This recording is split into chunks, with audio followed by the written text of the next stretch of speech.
오늘 받을 하나님 말씀 함께 보시겠습니다. 히브리서 2장 1절에서 4절까지 말씀입니다. 히브리서 2장 1절에서 4절까지 말씀. 우리 한 절씩 같이 교독하고 마지막 절은 다 같이 읽습니다. 그러므로 우리는 들은 것에 더욱 유념함으로 우리가 흘러 떠내려가지 않도록 함이 마땅하니라. 천사들을 통하여 하신 말씀이 견고하게 되어 모든 범죄함과 순종하지 아니함이 공정한 보응을 받았거든. 우리가 이같이 큰 구원을 등한히 여기면 어찌 큰 그 보응을 피하리요. 이 구원은 처음에 주로 말씀하신 바요 들은 자들이 우리에게 확증한 바니 하나님도 표적들과 기사들과 여러 가지 능력과 및 자기의 뜻을 따라 성령이 나누어 주신 것으로서 그들과 함께 증언하셨느니라. 아멘. 아멘. 우리 다 같이 말씀 들고 함께 선포합니다. 시작. 주의 말씀은 내 발의 등이요 내 길의 빛이 되십니다. 주여 말씀하옵소서. 주의 종이 듣겠나이다. 아멘. 아멘. 오늘은 히브리서 2장 1절에서 4절 말씀으로 큰 구원을 받은 자라는 제목으로 말씀을 나눠보길 원합니다. 우리가 예수 그리스도를 통해서 받은 구원, 너무나도 놀라운 은혜이지요. 죄와 사망에서 건짐을 받아서 영생을 받고 하나님의 자녀가 되는 놀라운 역사의 결과입니다. 만약에 구원을 받지 못한다면 어떤 일이 일어날까요? 아무리 재물이 많고 이 세상에서 성공하고 이 세상에서 높은 권세를 가진다 할지라도 그것은 모두가 다 시들어버리고 마는 풀의 꽃과 같은 것이라서 헛되고 헛된 것이다 라고 성경은 말씀합니다. 그런데 오늘 본문 말씀에 이 큰 구원이라고 말씀하고 있지요. 우리는 놀라운 구원, 큰 구원을 입은 사람들입니다. 왜 큰 구원입니까? 구원은 돈으로 살 수 있는 것이 아니기 때문입니다. 억만금을 가지고 간들 하나님이 우리를 구원해 주시지 않는다라는 것이지요. 구원은 돈으로 살 수 없고 노력이나 선행으로도 살 수가 없는 것입니다. 그래서 큰 구원인 것이지요. 왜냐하면 하나님이 우리에게 주신 선물이기 때문입니다. 에베소서 2장 8절에 보면 우리가 잘 아는 말씀이 있지요. 우리 같이 읽어볼까요? 에베소서 2장 8절과 9절입니다. 한 목소리로 함께 읽습니다. 시작.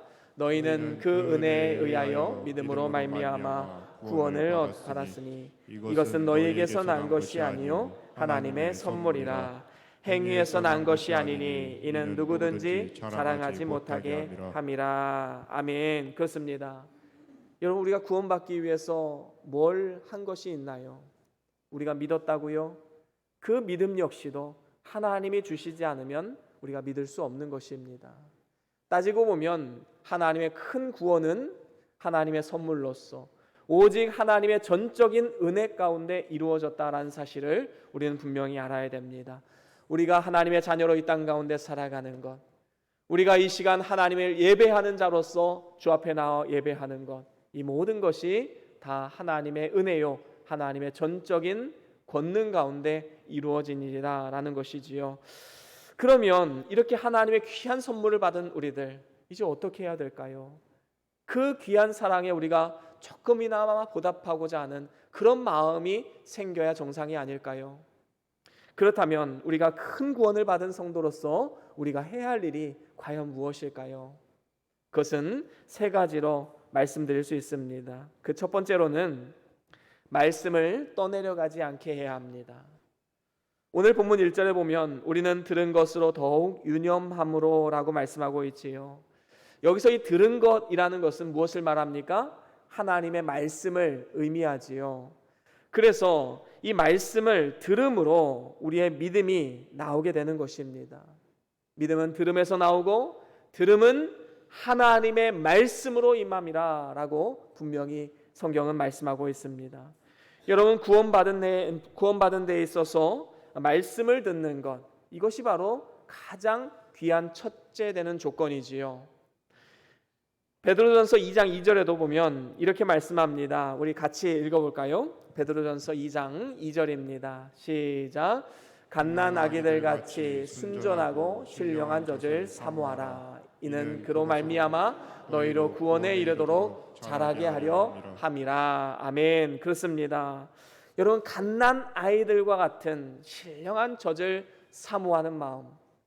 여러분, 아이가 태어나면요, 이 아이는 온갖 하나의 것에 집중되어 있습니다. 모든 감각이 입에 모여 있지요.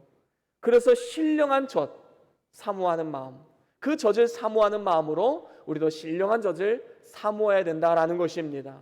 바로 이것이 하나님의 말씀을 사모하는 우리의 모습이 되어야 한다라는 것이지요. 그렇습니다. 들은 말씀이 나에게 유익이 되게 하기 위해서는 그것을 흘려 떠내려 보내지 말아야 하는 것입니다. 그리고 내 것으로 삼고 그것을 가지고 묵상하고 삼가 조심하는 삶을 살아가야 되는 것이지요.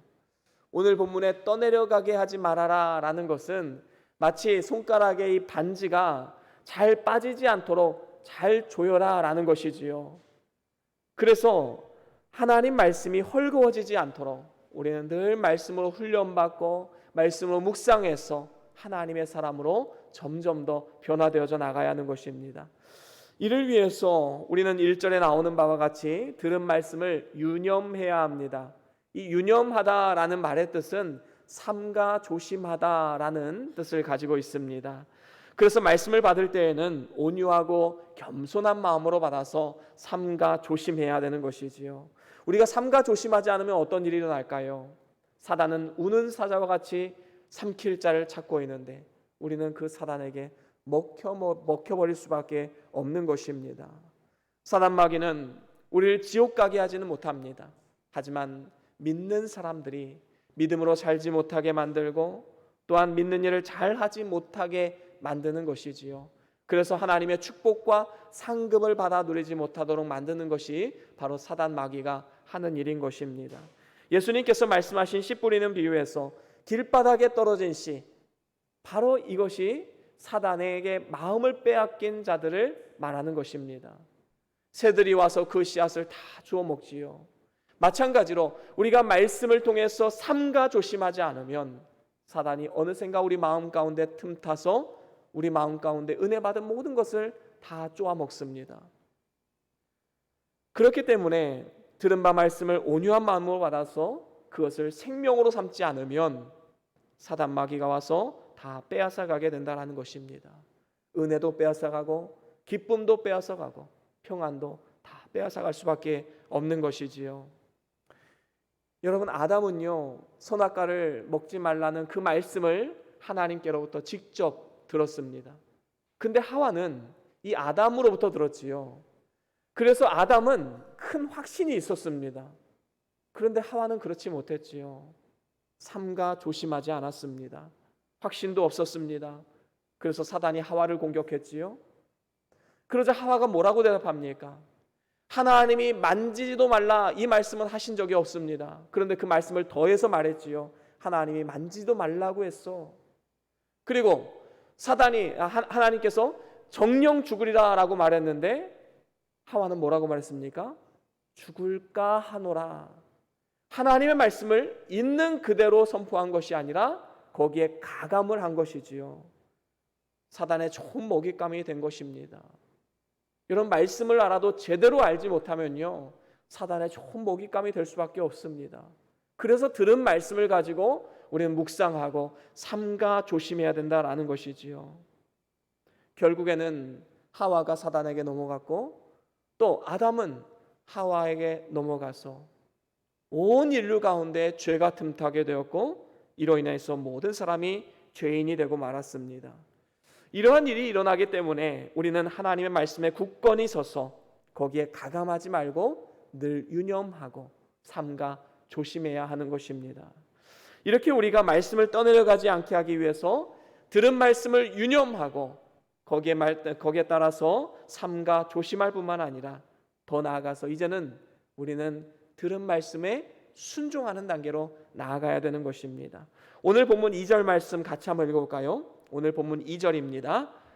시작. 천사들을 통하여 하신 말씀이 견고하게 되어 모든 범죄함과 순종하지 아니함이 공정한 보응을 받았거든. 아멘. 그렇습니다.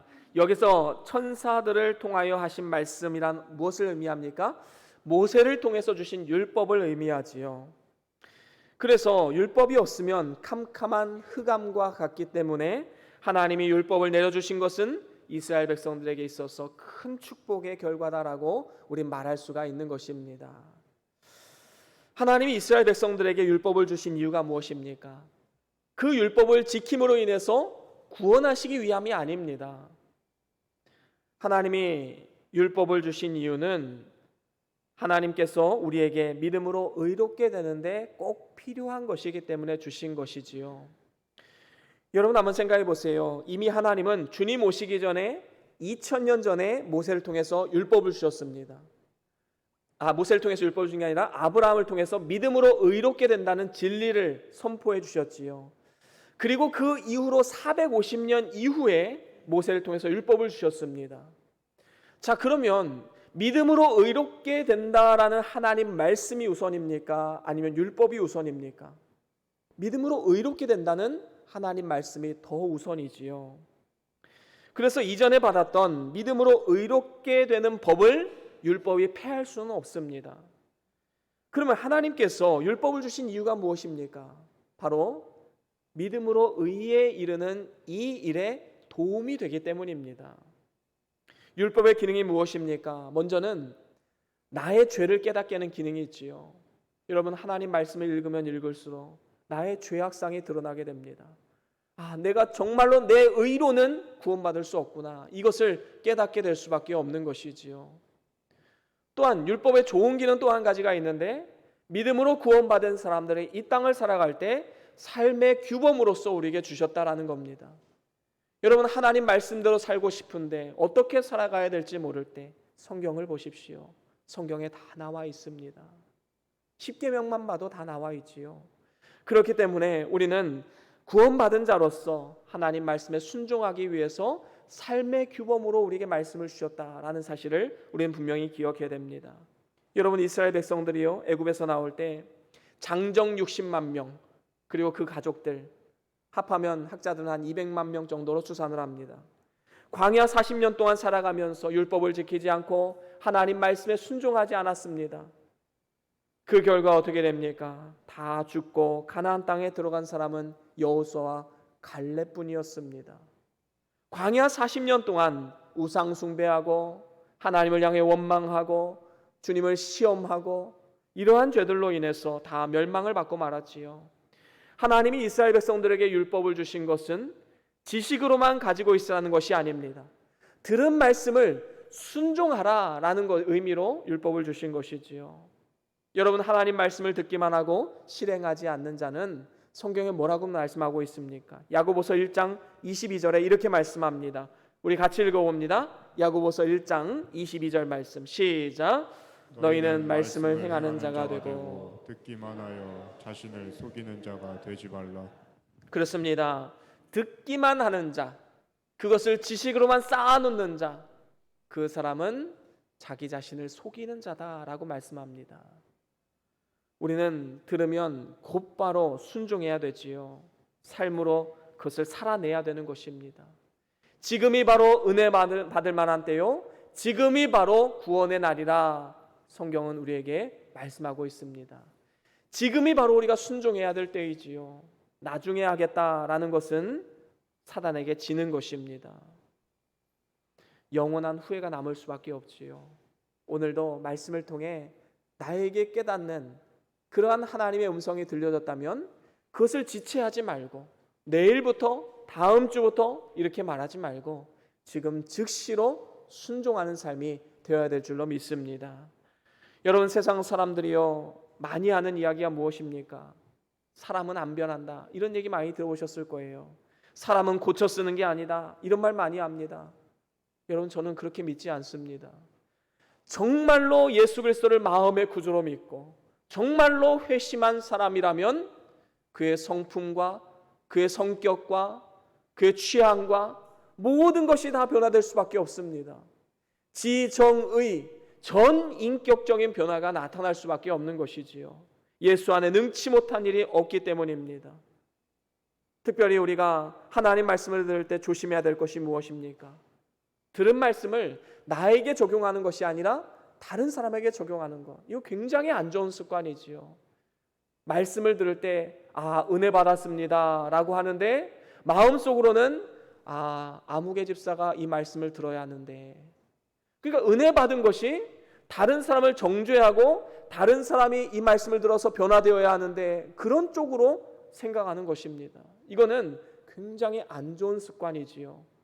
그리고 사단 마귀의 장난에 놀아나게 되는 것입니다. 들은 말씀은 나 자신에게 적용해야 되지요. 다른 사람 볼 것 없습니다. 나 자신에게 적용해서 유념하여 삼가 조심할 뿐만 아니라 순종하는 단계로 우리는 나아가야 되는 것입니다. 그럴 때 우리는 큰 구원을 받은 자로서 하나님을 기쁘시게 하는 삶을 살아갈 수 있게 되는 것입니다. 그런가 하면 두 번째로는 우리가 받은 구원을 등한히 여기지 말아야 합니다. 율법과 복음을 굳이 비교한다면 복음은 율법보다 우세한 것입니다. 왜 그렇지요? 율법은 죄를 깨닫게 하지만 복음은 죄를 사해 줍니다. 뿐만 아니라 죄를 심판하는 것은 율법이지만 죄를 용서하고 구원하는 것은 복음입니다. 그래서 복음은 율법보다 우월한 것이다 라고 우린 말할 수 있는 것이지요. 그렇기 때문에 우리가 받은 바 복음, 다시 말하면 큰 구원을 등한히 여겨서는 안 됩니다. 무시해서도 안 됩니다. 만약에 구원을 등한히 여긴다면 하나님의 심판을 피할 길이 없지요. 오늘 본문 3절에도 보면 우리가 이같이 큰 구원을 등한히 여기면 어찌 그 보응을 피하리요 라고 말씀하고 있습니다. 여러분, 야곱을 보십시오. 야곱은 이 장자의 명분, 이것을 너무나도 소중히 여겼습니다. 어떻게 하면 이 장자의 명분을 가질 수 있을까? 늘 이 고민을 했지요. 그런데 에서는 어떻습니까? 이 장자의 명분을 팥죽 한 그릇과 바꿀 정도로 굉장히 등한히 여겼던 것으로 보여집니다. 나중에 에서가 방성대곡하며 하나님 앞에 간절히 구하고 또 아버지 앞에 축복을 간구했다 할지라도 이미 늦어버렸습니다. 이와 같이 큰 구원을 등한히 여기면 하나님의 보응을 피하지 못하게 되는 것이지요. 히브리서 10장에 보면 이런 말씀이 있습니다. 우리 같이 읽어봅니다. 히브리서 10장 28절에서 29절. 우리 같이 한 목소리 읽어봅니다. 시작. 모세의 법을 폐한 자도 두세 증인으로 말미암아 불쌍히 여김을 받지 못하고 죽었거든.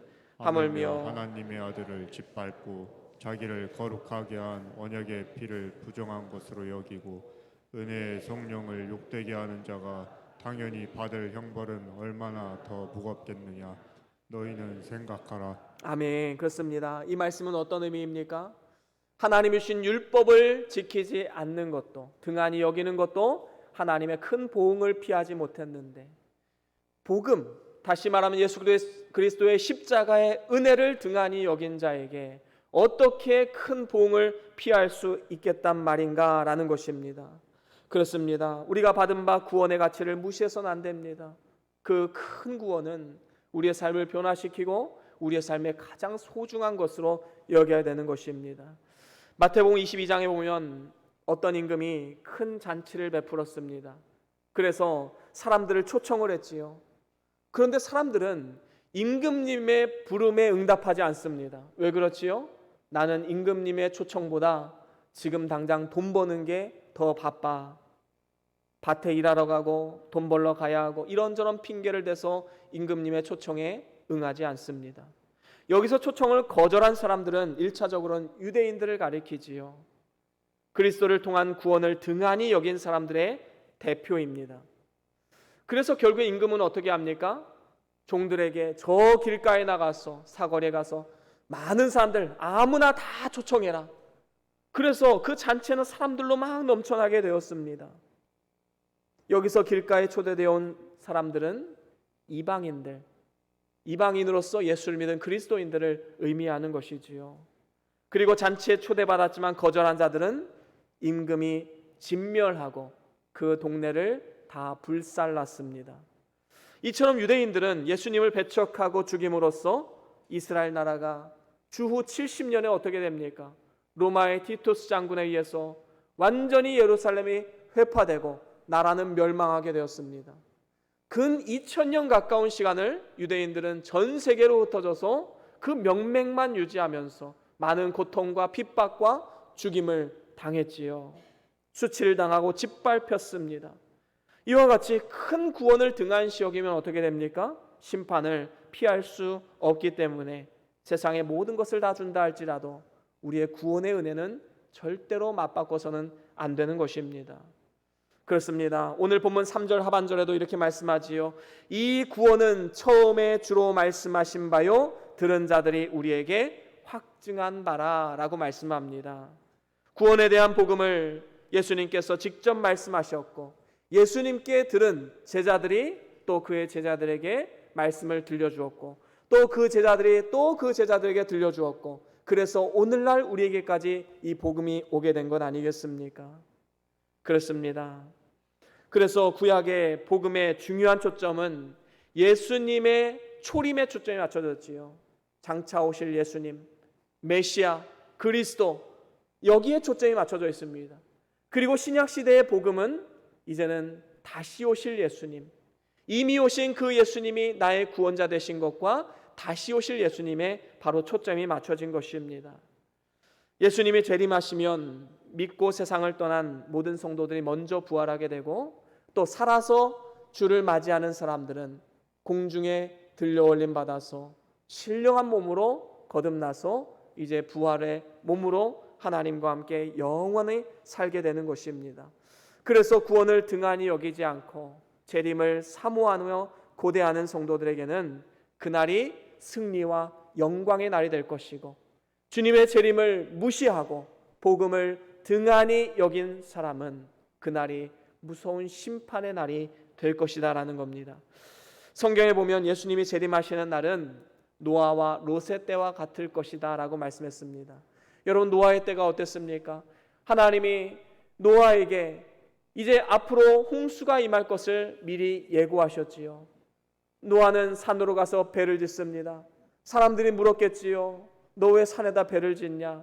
뭐 이렇게 어리석은 일을 하고 있느냐?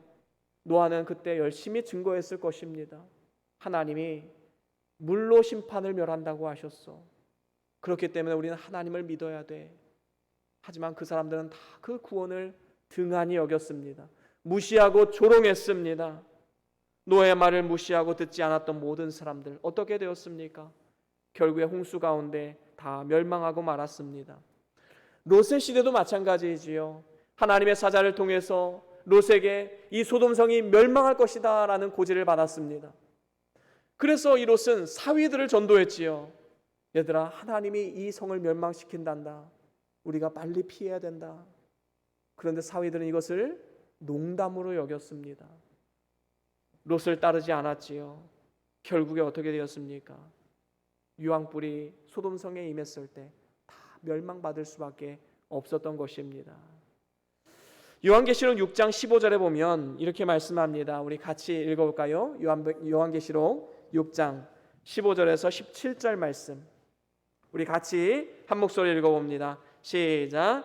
땅의 임금들과 왕족들과 장군들과 부자들과 강한 자들과 모든 종과 자유인이 굴과 산들의 바위 틈에 숨어 산들과 바위에게 말하되 우리 위에 떨어져 보좌에 앉으신 이의 얼굴에서와 그 어린 양의 진노에서 우리를 가리라.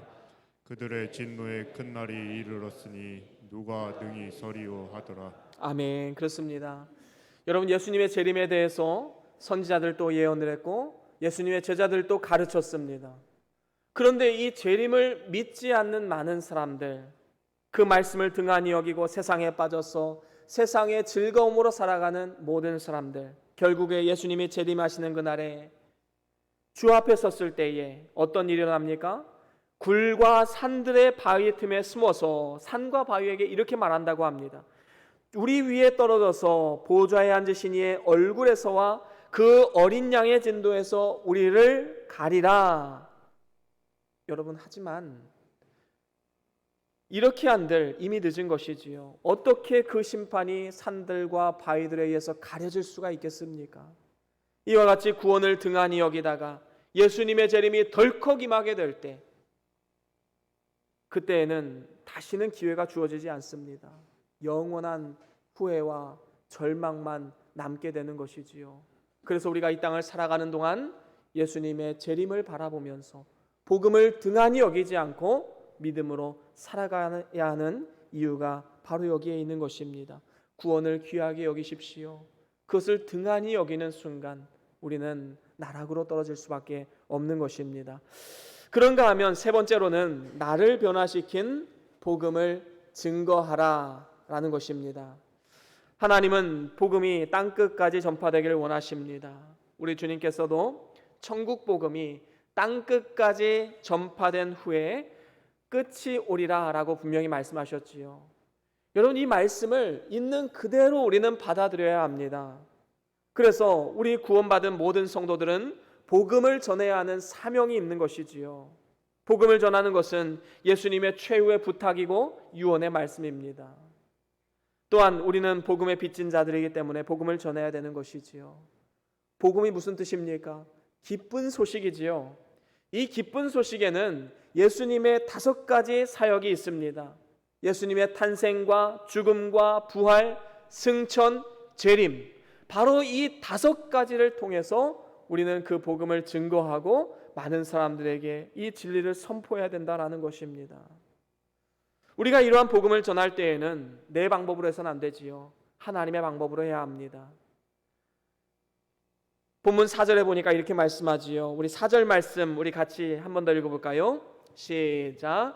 하나님도 표적들과 기사들과 여러 가지 능력과 및 자기의 뜻을 따라 성령이 나누어 주신 것으로서 그들과 함께 증언하셨느니라. 아멘. 그렇습니다. 여기 보니까 표적은 초자연적인 역사이지요. 예수님께서도 표적으로 증거하셨습니다. 38년 된 병자를 고치시고 나면서 소경된 자를 보게 하시고 문둥병자를 고치시고 죽은 자를 살리시는 놀라운 역사를 일으키셨습니다. 세상 의학으로 고칠 수 없는 많은 병들을 우리 주님께서 고치셨지요. 오늘날 많은 불치의 병들이 있지만 하나님은 능력의 하나님이시기 때문에 우리는 낙심하지 말고 끝까지 기도해야 합니다. 병원에 가서 의사 선생님의 치료를 받고 수술을 받고 하지만 그 손을 붙잡아 주시고 결국에 낫게 하시는 분은 하나님이심을 우리가 인정하고 믿음으로 기도하며 나아가야 되는 것이지요. 그렇습니다. 하나님은 이와 같은 표적을 통해서 복음이 증거되기를 원하십니다. 한 사람의 영혼을 살리시고 육체를 살리기를 원하고 계신 것이지요. 사람들이 예수님께 표적을 보여달라고 했을 때 요나의 표적 외에는 내가 보일 표적이 없다라고 우리 주님 말씀하셨지요. 요나의 표적이 무엇입니까? 요나가 물고기 뱃속에 들어가서 3일 동안 살다가 살아서 나온 것입니다. 이것은 예수님이 죽으셨다가 사흘 만에 부활할 것을 예표하신 말씀이지요. 이러한 능력의 예수님께서 오늘 우리의 삶 가운데 임재하시고 우리를 변화시키고 우리의 삶을 인도하고 계십니다. 그리고 역사하고 계십니다. 우리 주님께서 함께 하시면 능치 못함이 없고 변화되지 못할 사람이 없는 것입니다. 그래서 나를 변화시킨 그 하나님 예수 그리스도의 복음을 우리는 삶을 통해서 증거해야 된다라는 것이지요. 특별히 오늘 본문 4절 하반절에 보면 자기의 뜻을 따라 성령이 나누어 주신 것으로서 그들과 함께 증언하였느니라 말씀하고 있습니다. 여기서 성령이 나누어 주신 것, 이것은 바로 성령의 은사를 말하지요. 고린도전서 12장 8절에서 9절에 보면 성령의 은사에 대해서 나옵니다. 어떤 이에게는 지혜의 말씀, 어떤 이에게는 지식의 말씀, 또 다른 이에게는 믿음과 병 고치는 은사와 능력 행함과 예언함과 방언함과 방언 통역함과 여러 가지 은사를 나열했습니다. 그런데 중요한 것은 우리가 다 같은 은사를 가지고 있다는 것이 아니다라는 것이지요. 같은 능력이 있는 것이 아닙니다. 하나님은 각자에게 다른 은사, 다른 재능을 주셨습니다. 그래서 우리는 다른 사람을 시기해서도 안 됩니다. 저 사람은 가지고 있는데 왜 나는 그런 은사가 없지? 저 사람은 방언하는데 왜 나는 방언을 못하지? 저 사람은 참 사랑이 있는데 나는 왜 사랑이 없지? 여러분, 시기할 필요가 없이 우리는 나에게 주신 은사에 집중해야 될 필요가 있습니다. 또한 다른 사람을 정죄해서도 안 됩니다. 나는 이런 은사가 있는데 왜 당신은 이런 은사가 없습니까? 이렇게 말할 필요도 없다라는 것이지요. 왜냐하면 틀린 은사는 없기 때문입니다. 다를 뿐이지요. 다른 은사를 우리는 다 가지고 있는 것입니다. 교회에서도요, 다 목사일 수 없습니다. 다 장로나 권사가 될 수 없습니다. 우리는 그저 각자 주신 직분과 은사대로 심겨진 그 자리에서 충성을 다해 주를 위해 봉사하고 열심을 다해 복음을 증거하는 삶이 되어야 하는 것입니다. 베드로전서 2장 9절에 보면 이렇게 말씀하지요. 우리 같이 읽어봅니다. 베드로전서 2장 9절 말씀 우리 함께 읽어봅니다. 시작. 그러나 너희는 택하신 족속이요 왕같은 제사장들이요 거룩한 나라요 그의 소유가 된 백성이니 이는 너희를 어두운 데서 불러내어 그의 기이한 빛에 들어가게 하신 이의 아름다운 덕을 선포하게 하려 하심이라. 아멘. 그렇습니다. 여기서 보면 우리를 택하신 족속, 왕같은 제사장, 거룩한 나라, 그리고 그의 소유된 백성이라 우리를 불러주셨습니다. 여러분, 구약시대를 보세요. 구약시대는요, 특별한 사람, 특별한 민족에게만 이러한 자격이 주어졌습니다. 하지만 예수님이 이 땅에 오시고 나서 우리는 만인 제사장으로서 우리가 기도할 때 하나님이 들으시고 우리가 하나님을 향해서 간절히 부르짖을 때 하나님이 들어 응답하시겠다 약속하셨습니다. 그리고 우리를 이렇게 왕같은 제사장, 거룩한 나라, 그의 소유된 백성으로 삼아주신 이유는 우리에게 이 땅 가운데 사명을 주신 것이지요. 그리스도의 아름다운 덕을 선전하는 축복의 도구로서 우리를 사용하기 위해서입니다. 그렇습니다. 우리가 이 땅 가운데 살아가는 이유와 목적, 우리의 삶을 통해 그리스도의 향기가 드러나고 우리 주변 사람들에게 선한 영향력이 흘러가게 하기 위함인 것이지요. 우리가 병을 가지고 있다가 병을 낫는 것도 하나님의 영광을 위해서, 우리의 삶이 변화되어서 정말로 변화될 것 같지 않았던 나의 성품과 나의 옛사람의 성품이 다시금 변화되어서 하나님이 기뻐하시는 삶으로 변화되어야 되는 것도 바로 하나님의 영광을 위해서, 주변 사람들에게 선한 영향력으로 나타나기 위해서 그렇게 되어야 된다는 것입니다. 여러분, 어떤 대학교에서 한 교수님이 학기 초에 학교 게시판에 이런 광고를 올렸습니다. 저는 아무개 교수입니다. 예수 믿는 교수입니다. 저하고 성경 큐티 모임을 하실 분은 몇 날 몇 시까지 제 연구실로 오시기 바랍니다. 이렇게 광고를 올린 거예요. 그래서 약속한 시간에 봤더니 한 30여 명 정도가 모였다고 합니다. 그런데 놀라운 것은 그 중에 9명 정도는 교회를 한 번도 나가지 않았던 학생이었다라는 것이지요. 여러분, 제가 만약에 그 학교 게시판에요, 저는 변동교회 선교하는 손양호 목사입니다, 저와 함께 성경 공부하신 분들은 몇 날 몇 시까지 변동교회로 모이시길 바랍니다. 여러분, 1년을 광고해도 한 명도 오지 않을 것입니다. 여러분, 왜 그렇습니까? 학생들을 전도하는 것은요, 교수님이나 선생님이 가장 잘할 수 있는 거예요. 제가 그 일까지 다 할 수 있는 것이 아닙니다. 여러분, 직장 동료들을 전도할 수 있는 것, 제가 여러분 직장 가서 열심히 증거한다고 해서 그 사람들이 교회에 나온다는 보장이 있습니까? 여러분들의 심겨진 그 자리에서 그 사람들에게 선한 영향력을 끼치고 나에게 역사하신 그 하나님, 나의 병을 고치시고 나를 변화시키고 나의 성품을 변화시킨 그 하나님을 증거할 때 하나님은 그 가운데 선한 역사가 나타나게 하시는 것입니다. 그런 의미에서 볼 때 우리에게 주신 모든 직업은 다 성직입니다. 목사만이 성직이 아니라 여러분들 모두의 직업이 다 성직이에요. 자녀를 키우는 주부도 성직으로 이 일을 감당해야 합니다. 나를 통해서 내 주변 사람들이 하나님을 만나고 또 하나님의 살아 역사하심을 목도할 수 있는 삶, 그래서 복음이 땅끝까지 전파되도록 내가 심겨진 그곳 가운데 내 삶의 반경에서 복음을 증거하고 또 그 반경을 넘어서는 것은 우리가 뭐 선교사님을 파송한다든지 목회자를 돕는다든지 이렇게 해서 우리가 삶의 반경을 계속해서 넓혀 나가야 되는 것입니다. 그래서 복음을 땅끝까지 증거하는 삶이 되어야 되는 것이지요. 이것이 바로 큰 구원을 받은 우리의 사명인 것입니다. 이제 말씀을 마무리합니다. 오늘날 우리는 하나님으로부터 큰 구원을 은혜로 선물로 받았습니다. 그렇기 때문에 우리는 영원히 행복한 사람들인 것이지요. 하나님은 구원받은 자들에게 약속하신 것이 있습니다. 너희들의 돕는 방패가 되겠다. 너희들의 영광의 칼이 되겠다. 대적을 복종케 하고 대적의 높은 곳을 밟게 하겠다라고 우리 하나님께서 신명기에 약속해 주셨습니다. 그렇기 때문에 우리는 구원받은 자로서 말씀을 떠내려가지 않도록 우리는 삼가 조심하며 일평생을 순종하는 삶을 살아가야 합니다. 그리고 구원을 등한히 여기지 말아야 합니다. 절대로 구원과 그 어떠한 것도 맞바꿀 수 없는 것입니다. 구원보다 더 소중한 것이 무엇이 있습니까? 또한 나를 변화시킨 그 복음을 우리는 삶 가운데 힘써 증거해야 될 것입니다.